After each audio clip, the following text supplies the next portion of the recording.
ಡಾಂಬರ್ ರೋಡಿಂದ ಒಂದು 250 ಮೀಟ್ರು ಒಳಗಡೆ ಬರಬೇಕು. ಇದು 20 ಅಡಿ ರೋಡು, ಸರ್ಕಾರಿ ರೋಡು.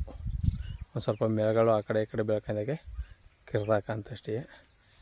ಈ ರೋಡ್ಗೆ ಅಟ್ಯಾಚ್ ಆದಾಗಿ 20 ಗುಂಟೆ ಒಂದು ಲ್ಯಾಂಡ್ ಬಂದು ನೋಡಿ.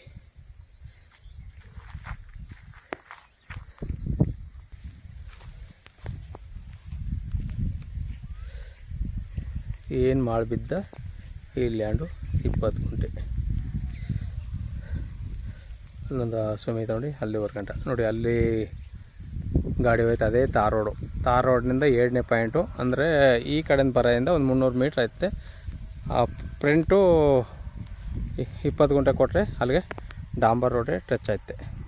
ಡಾಂಬರ್ ರೋಡಿಂದ 7ನೇ ಲ್ಯಾಂಡ್ ಇದು 20 ಗುಂಟೆ. ಏನು ಮಾಡಿಬಿದ್ದ ಈ ಲ್ಯಾಂಡು. ಇವರು 16 ಲಕ್ಷ ರೂಪಾಯಿ ಹೇಳ್ತಾರೆ.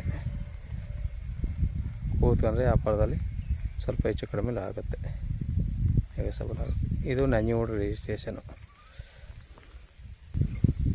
ಇದು ನಂಜನಗೂಡಿಗೆ ಒಂದು 12 ಕಿಲೋಮೀಟ್ರ್ ಆಗುತ್ತೆ. ಮೈಸೂರಿಗೆ 32 ಕಿಲೋಮೀಟ್ರ್ ಆಗುತ್ತೆ. ನಂಜನಗೂಡು ರಿಜಿಸ್ಟ್ರೇಷನು, ಜನರಲ್ ಪ್ರಾಪರ್ಟಿ, ರೆಕಾರ್ಡೆಲ್ಲ ಲೀಗಲ್ ಆಗದೆ. ಫುಲ್ ರೆಡ್ ಸಾಯಿಲು, ಉತ್ತರೆ ಮಣ್ಣು ಈ ಥರ ಆಯ್ತು ನೋಡಿ. ಕೆಂಪು ಮಣ್ಣು. ಏನು ಮಾಡಿಬಿದ್ದ ಹಾಗೆ ಒಳ್ಳೆ ಚೌಕಾಕಾರವಾಗದೆ.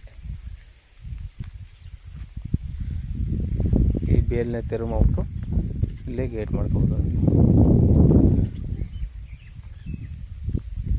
ನೋಡಿ ಸರ್. ಬೇಕು ಅಂದ್ರೆ ಕಡೆ ನಂಬರ್ ಕೊಡ್ತೀನಿ, ಕಾಲ್ ಮಾಡಿ. 20 ಗುಂಟೆ 16 ಲಕ್ಷ ರೂಪಾಯಿ ಹೇಳ್ತಾರೆ. ಕೂತ್ಕೊಂಡ್ರೆ ಸ್ವಲ್ಪ ನೆಕ್ಸ್ಟ್ಲಿ ನೆಗೋಸಿಯಬಲ್ ಆಗುತ್ತೆ. ತಾರ್ ರೋಡಿಂದ 7ನೇ ಪಾಯಿಂಟು. ಧನ್ಯವಾದಗಳು.